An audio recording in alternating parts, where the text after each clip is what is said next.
Hello friends, I Devang Prajapati from Upanishad Science Academy Limkheda, Standard 12, Chapter number 8, D and F Block Elements, Lecture number 7 and last की जो page number 230 से 233 तक रहने वाले हैं। तो चलिए शुरू करते हैं।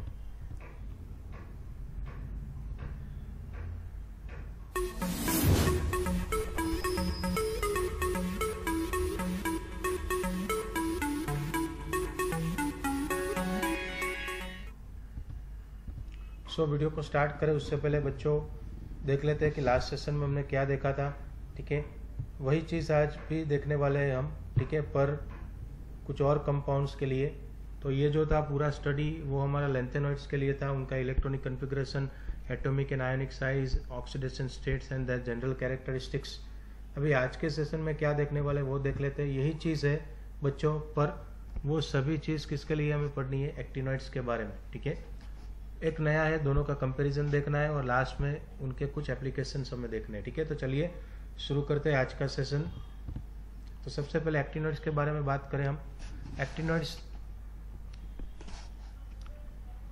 They include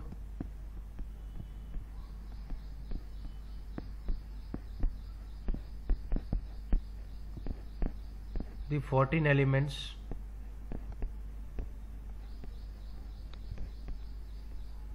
and they are from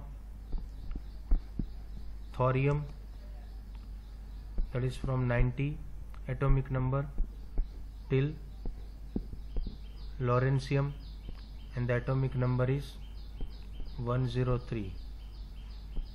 Okay, the names, ये सभी के बारे में उनके names, their symbols,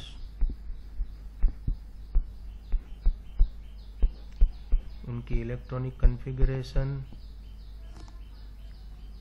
and their ionic radius.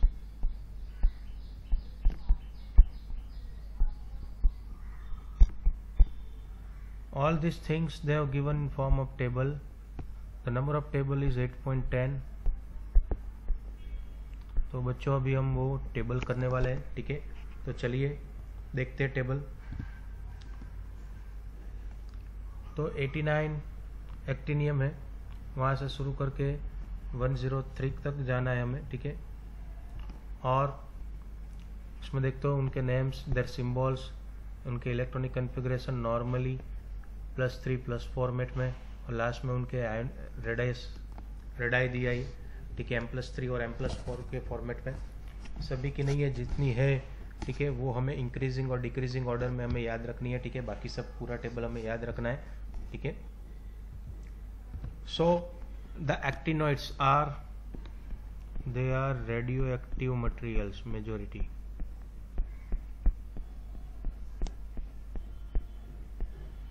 Okay, and the earlier elements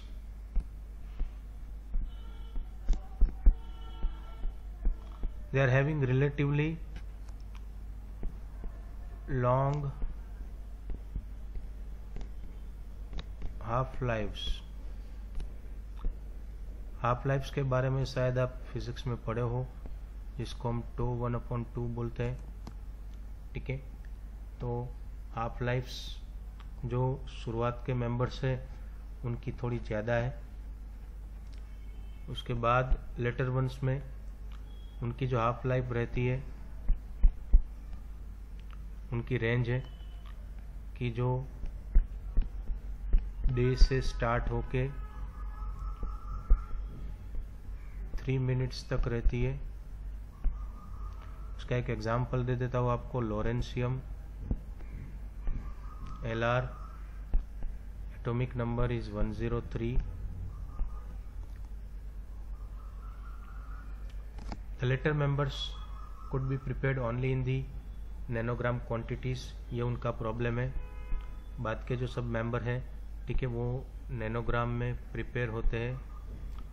तो इसके लिए उसका स्टडी, उनका अभ्यास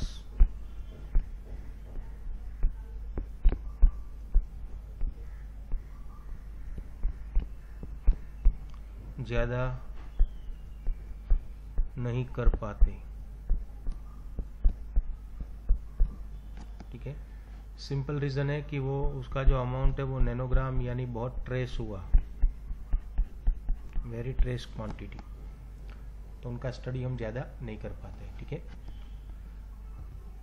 अभी हम देखेंगे इलेक्ट्रॉनिक कन्फिग्रेशन। तो all the actinoids are believed to have the electronic configuration that is 7s2 and occupancy of 5f as well as the 6d subcell। ठीक है, तो 5f जो है उसमें कितने इलेक्ट्रॉन आएंगे, 14 तक आ पाते हैं। ठीक है, 5f दो not in the thorium that is Z in 90 but from PH stands for protactinium onwards the 5f orbitals are complete at the element 103, यानी कि वो शुरू हो जाएगा 91 से आपको 103 तक ये f ऑर्बिट जो है वो फुलफिल हो जा रही। ठीक है, the irregularities in the electronic configuration of actinoids is looking like the lanthanoid itself, f0 no electron, f7 half filled, f14 completely filled। तो वो स्टेबिलिटी के ऊपर डिपेंडेंट करेगा जैसे हमने लैंथेनॉइड में किया था। दस द कन्फिग्रेशंस ऑफ AM को हम बोलते हैं americium and CM that is stands for curium. ठीक है, तो उनकी इलेक्ट्रॉनिक कन्फिग्रेशन AM के बारे में हम बात करेंगे सबसे पहले।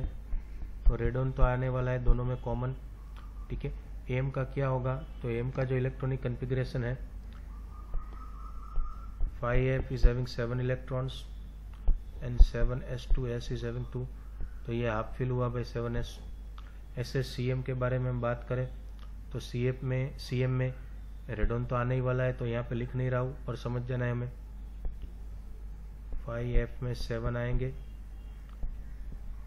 6d में 1 आएगा और 7s में 2 आएंगे।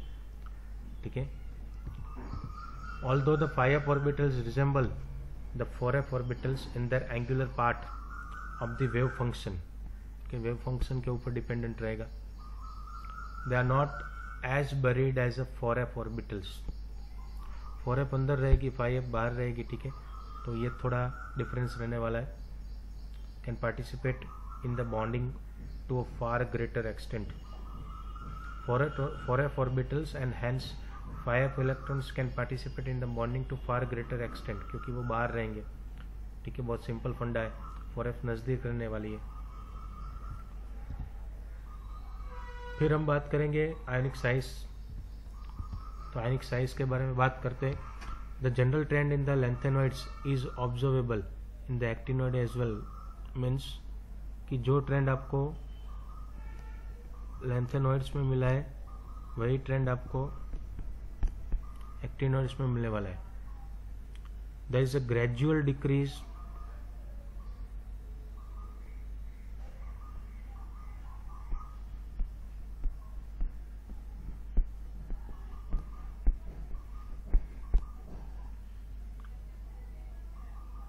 in the size of the atoms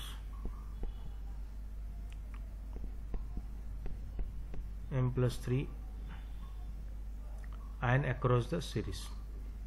This may be referred to as a actinoid contraction। इसको हम क्या बोलते हैं,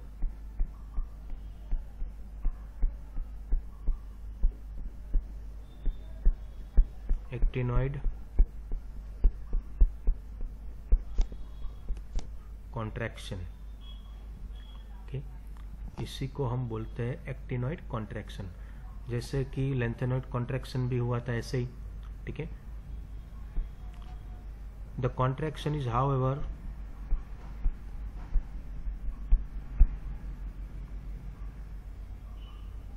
greater from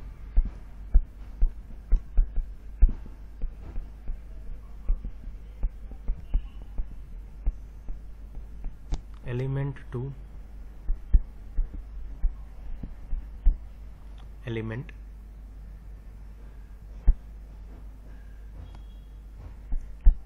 in this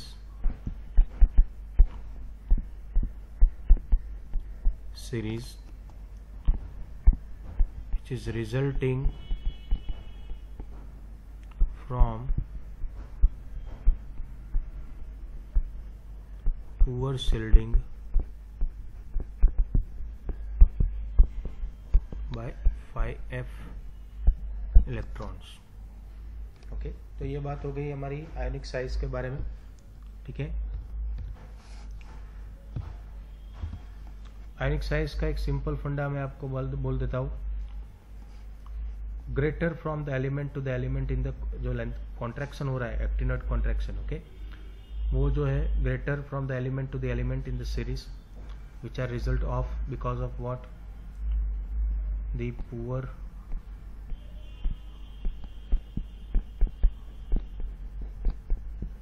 shielding by 5f electrons. तो इसका रीजन क्या होगा बच्चों? बहुत ही सिंपल आंसर है उसका। तो क्या बोलेंगे हम? Poor shielding of 5f electron. ठीक है, अभी shielding इफेक्ट क्या है तो वो बोल देते हैं, बात हो गई already. shielding effect is when electron and the nucleus in an atom have decrease in attraction which changes the nuclear charge। उसको हम क्या बोलते हैं? shielding effect। Okay,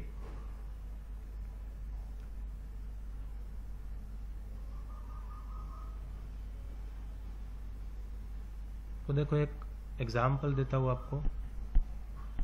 plus charge of nucleus orbit, यहाँ पे एक इलेक्ट्रॉन रहने वाला है,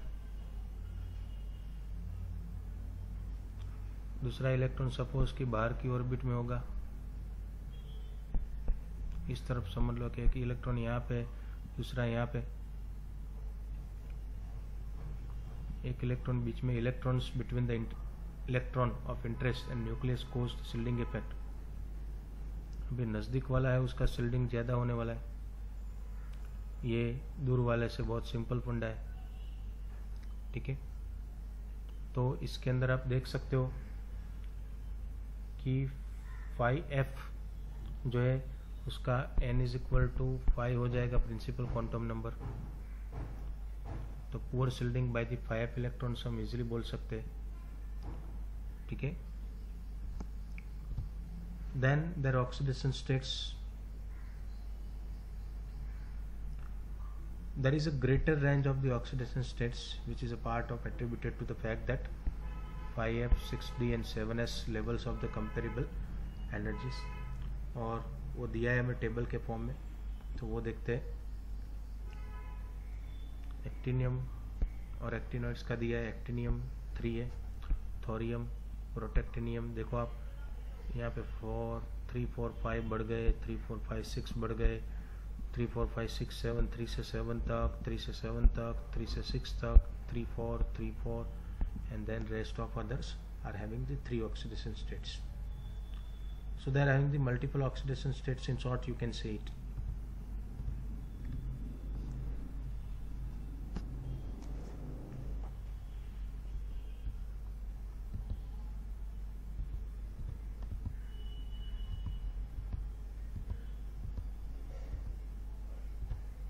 So there is a greater range of the oxidation states, वो हमारी बात हो गई।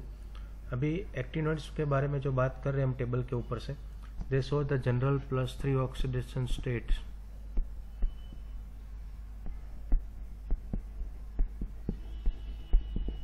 +3 कॉमन है उसमें। ठीक है, the elements in the first half of the series frequently exhibit the higher oxidation states। For example, the maximum oxidation state increases from +4 in thorium to +5, +6 and +7 respectively. इन किस में होगा? थोरियम में हमारे पास है +4, +5 वाला मैं आपको बोल दूं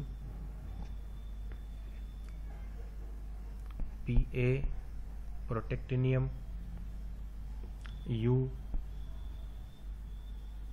which is called uranium, and then for +7 हम बात करें तो वो है Np नेपच्यूनियम। ओके, फिर बात करें the actinoids resemble the lanthanoids in having the more compounds in +3 state and in the +4 state. However +3 and +4 ions tend to hydrolyse हो जाते हैं, इसलिए बिकॉज इसका रीजन क्या है तो वो बोल देता हूँ, distribution of oxidation states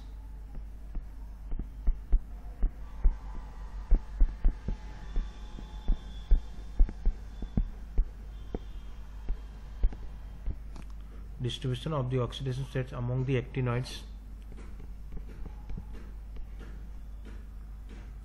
is so uneven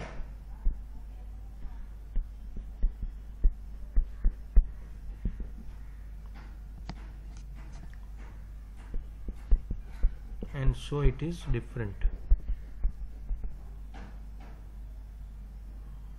for the earlier and the later elements, शुरुआत के और बाद वाले। It is unsatisfactory to review their chemistry in terms of oxidation states, means उनका केमिस्ट्री जो है वो अनसेटिस्फैक्टरी है। अब बोल सकते हो unclear in terms of oxidation state. फिर बात करें हम जनरल कैरेक्टरिस्टिक्स के बारे में। The actinoids metals are all silvery in the appearance but display variety of structures. The structural availability is obtained due to the irregularities of the metallic radius which are far greater than the lanthanoids, बहुत ज़्यादा है। फिर the actinoids are highly reactive metals, ये याद रखना है, especially when finely divided. The action of boiling water on them, for example, gives a mixture of oxide and hydride and combination with the most of the metals and takes place in the moderate temperatures. Hydrochloric acid attacks all the metals but most are slightly affected by the nitric acid. Hydrochloric सब में जाएगा भाई, nitric में कम, owing to the formation of protective oxide layers. Alkalis have no action, base का उसके ऊपर कोई action होने वाला नहीं है। The magnetic properties of the actinoids are more complex than of the lanthanoids. Lanthanoids से वो complex है भाई। Although the variation in the magnetic susceptibility of the actinoids with the number of unpaired phi up electrons is roughly parallel to the corresponding result of lanthanoid के जैसा ही, later have the higher values. Ionization enthalpy की बात करें तो वो lower than the lanthanoid, lanthanoid से कम है। This is quite reasonable since it is be expected that the phi up orbitals are beginning to the occupied, they will penetrate less into the inner core of electrons, will therefore be more effectively shielded from the nuclear charge of the 4f electrons and corresponding to the lanthanoids. Because the outer electrons are less firmly held, that's why they are available for the bonding in the actinoids.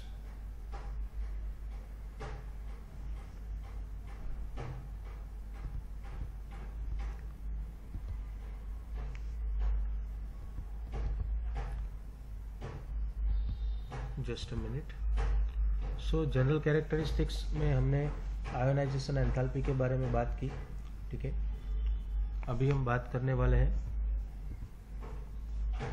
A comparison of actinoids with the lanthanoids with respect to different characters discussed above and reveals the behaviour similar to those of lanthanoids is not evident until the second half of the actinoid series.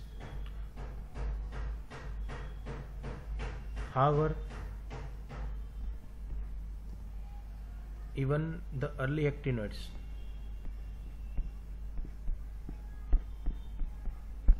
शुरुआत के जो actinoids है resemble the lanthanoids, वो lanthanoids के जैसे ही है भाई, showing the close similarities with each other and in the gradual variation showing the properties which do not entail changing the oxidation state। पर शुरुआत की बात है, the lanthanoid and actinoid characteristics contractions जो बात करें, lanthanoid contraction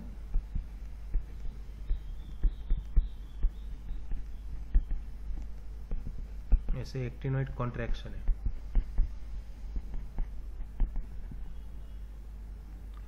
have extended effects on their size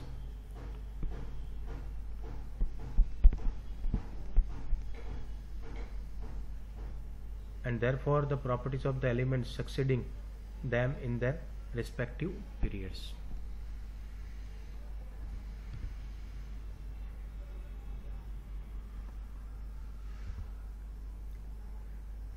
Lengthenoid contraction is more important. Lengthenoid contraction जो है वो ज़्यादा important है, because the chemistry of element जो है वो already done है, और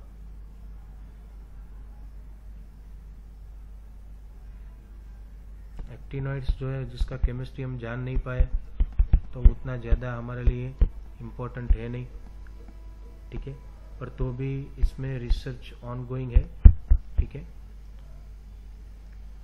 तो ये बात थी जनरल कैरेक्टरिस्टिक्स की।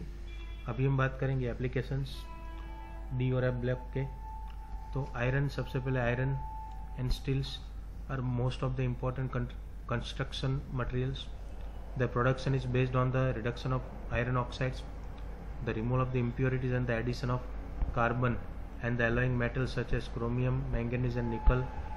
बहुत important है। फिर some compounds are manufactured for special purposes such as TiO.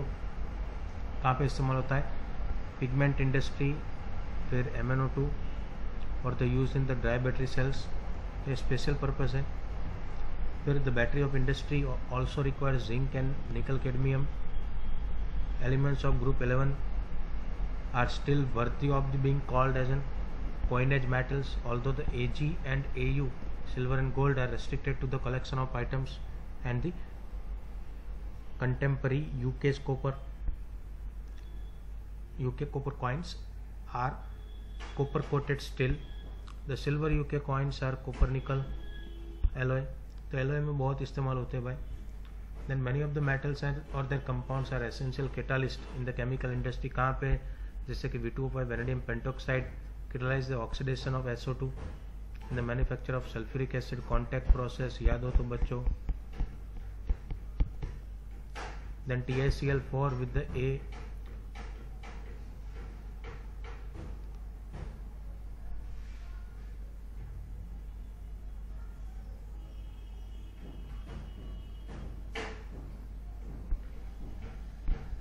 Aluminium है यहाँ पे। TiCl4 with AlCH3 thrice forms the basis of the Ziegler-Natta catalyst, याद हो तो। catalyst used in the manufacture of polyethylene, polymer chapter हम पढ़ गए तो उसमें भी इस्तेमाल होता है। Then iron catalyst are use in the Haber process, ये भी बात हो गई हमारी production of ammonia from N2 and H2 mixers. फिर nickel catalyst enable the hydrogenation of fats to proceed. The Wacker's process for the oxidation of ethyne to ethanol is catalyzed by PDCl2. The nickel complexes are useful in the polymerization of the alkynes and the other organic compounds such as benzene. फिर बहुत ये MCQ में पूछा हुआ है। Photographic industry relies on the special light sensitive properties of HEBr, silver bromide. So this is the chapter number 8 और हमारा last session था आज, ठीक है। Thank you.